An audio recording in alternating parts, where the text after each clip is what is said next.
I am 87 years old. My name is George, and I'm running out of time. I don't say that to scare you. I say it because it is the only irrefutable fact of my existence right now. I can feel the clock ticking in my chest, a little softer, a little more erratic with each passing day. The doctors talk about congestive heart failure, about fluid in the lungs, about managing decline, fancy words for dying slowly. I sit here in this chair, the leather worn smooth by decades of my weight, and I look out the window at a world that seems to be spinning faster and faster, blurring into noise and light. But in here, in this quiet room, time has stopped. It's just me and the ghosts of my choices. Before the lights go out for good, I need to confess something. It's a confession I should have made 43 years ago.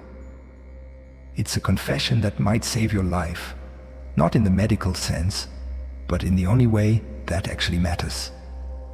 When people hear that an old man kept a secret from his wife for over 4 decades, their minds immediately go to the gutter. They think of illicit affairs, secret bank accounts, a second family hidden away in another state. They think of the grand dramatic betrayals they see in movies. If only it were that simple. Infidelity is terrible, yes, but there is a subtler, more insidious kind of betrayal that doesn't leave lipstick on a collar. It's the betrayal of withholding yourself.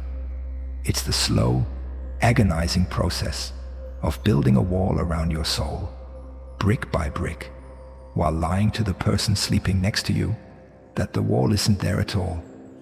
My lie wasn't about loving another woman. My lie was telling my wife Sarah every single day for 43 years that I was fine, that I had no regrets, that I was the strong, contented provider she needed me to be. I lied about who I was. And in doing so, I robbed the love of my life of the chance to actually know me. You need to hear this, because I see you doing the same thing. I see the way you tighten your jaw when things get hard. I see how you swallow your disappointments, push down your fear, and put on that polished mask before you walk out the door in the morning. You think you're being strong. You think you're protecting the people you love from the burden of your emotions. You are wrong. You are building your own prison, just like I did. And trust me, it is a lonely place to die. Let me take you back. It started back in the late 70s, 1978 to be precise. We had been married for 10 years. We had 2 young boys, a mortgage that kept me awake at night, and a beat-up station wagon that needed a new transmission every 6 months. Back then, I had dreams that didn't involve concrete and rebar. Before life got in the way, I wanted to be an architect. I used to fill sketchbooks with designs for buildings that soared, structures that caught the light and made people feel something when they walked inside. I saw the world in lines and angles and possibilities. But when the kids came, the sketchbooks went into a box in the attic. I took a job as a foreman for a large commercial construction company. It was good money, steady money. It was the responsible choice. It was what a man did. Every morning, the alarm would shatter the silence at 4:30 a.m. I'd roll out of bed, careful not to wake Sarah. I can still smell the instant coffee I'd forced down in the dark kitchen, the bitter taste coating my tongue, mixing with the underlying dread of facing another 12 hours of noise and dust. I'd drive to the site before the sun came up. The smell of wet cement, diesel fumes, and damp sawdust became the perfume of my life. My hands, once used for delicate charcoal sketches, became calloused and permanently stained with grime. My back ached with a dull, throbbing rhythm that never truly went away. I hated it. God, I hated it with every fiber of my being. I felt like a caged animal. I felt like I was selling pieces of my soul for a paycheck, trading my potential for security. But here is where the lie began. Here is where I constructed the prison. When I came home at night, bone-tired, smelling of sweat and frustration, I would stop outside our front door. I would take a deep breath, square my shoulders, and put on the mask of the capable, unshakable provider, the man who had it all under control. I'd walk in, and Sarah would be there in the kitchen, smelling like dinner and talcum powder, the chaos of the boys swirling around her legs. She'd look up, her eyes searching mine, and ask, "How was your day, honey?" And I would lie. "It was good," I'd say. "Busy. We poured the foundation for the new bank today. Going well." I wouldn't tell her about the foreman who screamed in my face. I wouldn't tell her about the crushing weight of boredom that sat on my chest all afternoon. I wouldn't tell her that I drove past a new library being built downtown, a beautiful, glass-fronted thing, and felt a pang of envy so sharp it nearly made me drive off the road. I wouldn't tell her that I felt like a failure, because men like me, men born in my generation, we didn't talk about feelings. We didn't have mental health days. We didn't admit to weakness. Vulnerability was a defect. Stoicism, or rather, a bastardized, emotionally stunted version of stoicism, was the gold standard. I told myself I was protecting her. Why burden her with my discontent? She had enough on her plate raising the boys and keeping the house from falling apart. It was my job to carry the load. It was my job to be the rock. So for decades, I played the role. I climbed the ladder. I became a project manager. We bought a bigger house in the suburbs. We took vacations to Florida. I bought Sarah nice jewelry for anniversaries. From the outside, we were the picture of the successful American dream. But inside, I was hollow. There was a growing cavern of resentment and unfulfilled longing within me. And because I wouldn't share it with Sarah, because I wouldn't let her see the cracks in the foundation, I began to resent her too. It wasn't her fault, but I resented the pressure I felt to maintain the facade for her benefit. The intimacy faded, not all at once, but like a slow leak in a tire. How can you be truly intimate with someone when you are fundamentally hiding who you are? We shared a bed, we shared bank accounts, we shared meals, but we stopped sharing our souls somewhere around 1985. She loved the character I was playing. She loved the George who was steady, uncomplicated, and content. She didn't know the George who still snuck up to the attic sometimes just to run his fingers over the dusty covers of those old sketchbooks, feeling a grief so profound it made his knees weak. I convinced myself this was nobility. This was sacrifice. This was love. It was cowardice.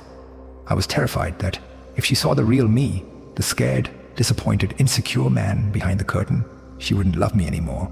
So I kept the curtain pulled tight for 43 years until last Thursday. It wasn't a dramatic movie moment. There was no shouting, no throwing things. It was quiet, deadly quiet. We were sitting on the back porch. It was early morning, the air still cool before the summer heat set in. We were drinking coffee, listening to the birds. My heart had been acting up all week, fluttering sensations, a tightness in my chest that made it hard to take a full breath. The reality of my mortality was pressing down on me harder than usual. Sarah was looking out at the garden she tended for 30 years. Her hair is pure white now, her hands gnarled with arthritis, but her eyes are the same piercing blue they were when I met her at a diner in 1966. She took a sip of her coffee, set the mug down with a soft clink, and turned to look at me.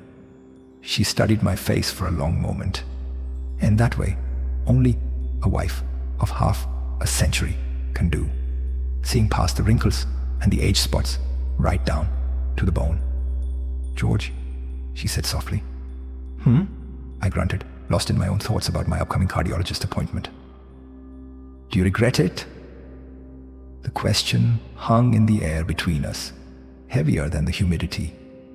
My automatic defense mechanism kicked in instantly. The mask started to slide into place. The rehearsed script was ready on my tongue, Regret what? We've had a good life, Sarah. We raised good kids. We have a nice home. What's there to regret? But something stopped me. Maybe it was the exhaustion. I'm so incredibly tired of carrying this weight. Maybe it was the realization that I might not be here next month, and that this might be my last chance to be real. Maybe it was just the look in her eyes, a look that told me she already knew, and she was just waiting for me to be brave enough to say it. I looked at my hands, the hands that poured concrete instead of drawing dreams. The silence stretched. 5 seconds, 10, 20. It was agonizing. My heart hammered against my ribs, a panicked bird in a cage. I took a ragged breath. The mask cracked. Yes, I whispered. The words scraped my throat. Sarah didn't move.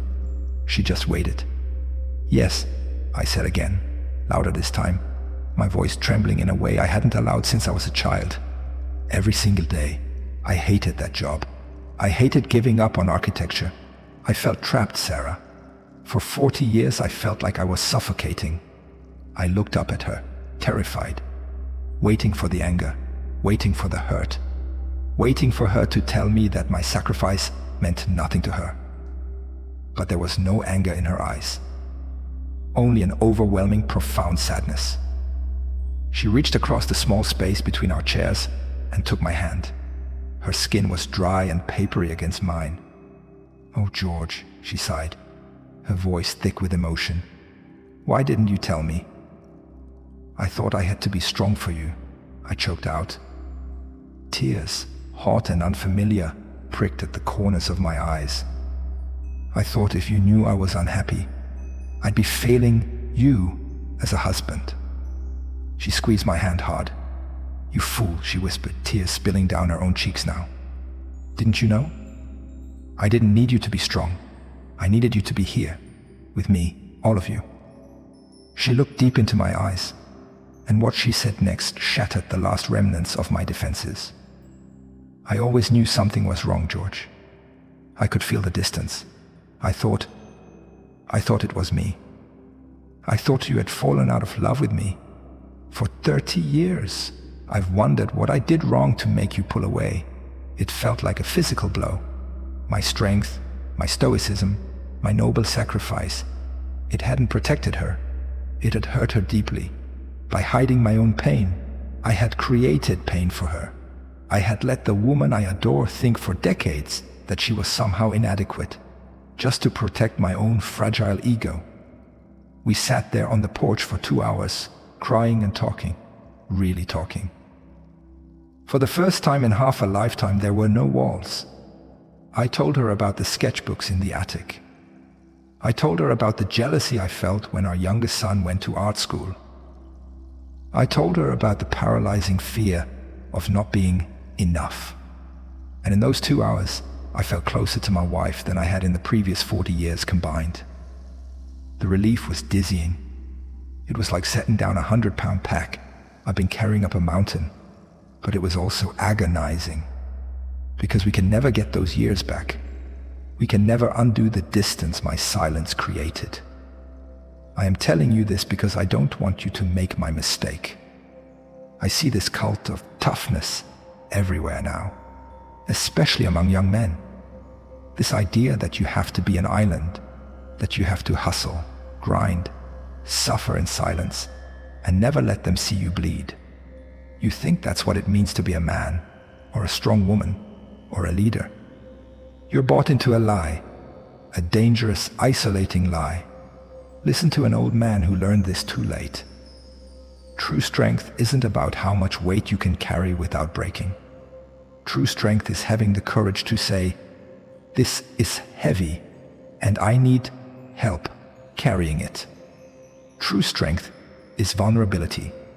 When you hide your struggles, you aren't protecting your loved ones. You are shutting them out. You are denying them the opportunity to love the real you. You are presenting them with a sanitized cardboard cutout of yourself and asking them to love that instead. It's insulting to them, and it's damaging to you. your partner, your real friends. They don't want the polished version of you. They want the messy version, the scared version, the version that has regrets and dreams and fears. That's where the connection is. That's where the love lives, in the cracks, not in the smooth facade. And about regrets. Stop pretending you don't have them. The current culture is obsessed with no regrets, tattooed across chests and pasted on social media bios. It's bullshit. If you have lived any kind of life worth living, you have regrets. You have roads not taken. You have words left unsaid, or words said in anger that you wish you could take back. The goal isn't to live without regret. The goal is to not let regret fester in the dark. Regret is only toxic when you bury it. When you bring it into the light, when you talk about it, when you admit it, it loses its power. It becomes just another part of your story, a lesson learned, a scar that proves you survived. Admitting my regret to Sarah didn't destroy our marriage. It saved what little time we have left. It allowed us to finally be honest partners. I look at my life now, at the architecture of it. I built a sturdy house, good foundations, strong walls. It survived storms. But I left the windows bricked up because I was afraid of what might fly in. And in doing so, I kept the sunlight out. I'm 87. The sun is setting fast. Don't wait until you're sitting on a porch with a failing heart to take off the mask. I see you out there. You're running so hard. You're trying so hard to be everything to everyone. You think if you just achieve enough, earn enough, pretend enough, the emptiness inside will go away. Stop. Just stop for a second. Go home tonight. Look the person you love in the eyes and tell them the truth. Tell them you're scared. Tell them you hate your job.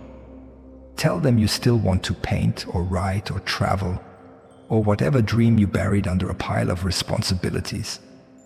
Tell them you're not fine. It will be the hardest thing you ever do. It will feel like jumping off a cliff without a parachute. Do it anyway, because the alternative is reaching the end of the road, looking back, and realizing that you spent your one precious life playing a role that nobody asked you to play, and in the process, you missed the only thing that really mattered. Being truly known and truly loved by another human being. Don't be like me. Don't wait 43 years to let someone see you. Break down the prison walls while you still have the strength to swing the hammer. If this struck a chord in you, if you're carrying a weight you need to put down, don't just click away. Share it below. Write it down. Give it air. It's the first step out of the prison. I'll be reading them as long as I'm still here.